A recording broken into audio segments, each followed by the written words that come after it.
Absolem may have made it into my top 10 couch co-op games of all time. We've put about 8 hours into this game, and we literally cannot wait to get back to it every single night. Absolem is a roguelite, side-scrolling beat-em-up game from Dotemu. I featured it back in my couch co-op recommendation list in October. The premise of this game is that you're in this fantasy world that is being taken over by a dictator who is banning magic, and so of course you play as a wizard who is leading the resistance force against this guy. Also, every time you die in this game, you get brought back to life by a giant pregnant lady who can't give birth.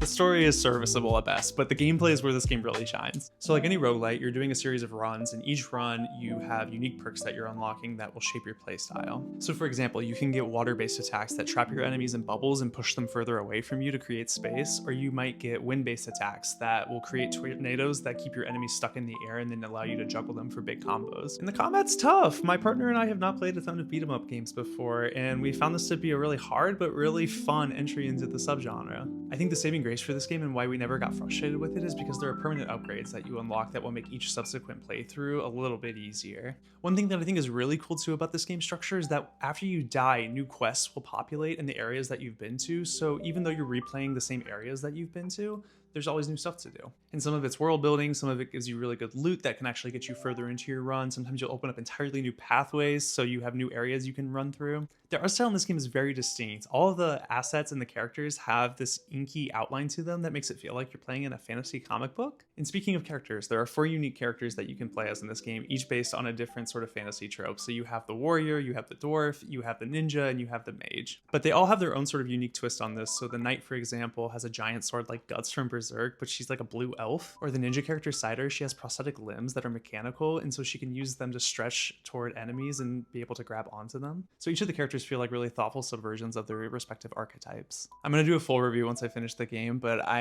am almost certain this will make my top 10 of this year. Let me know in the comments, what do you think of Absolem? Have you checked it out yet? And don't forget to like and follow for more game reviews, recs, and discussions.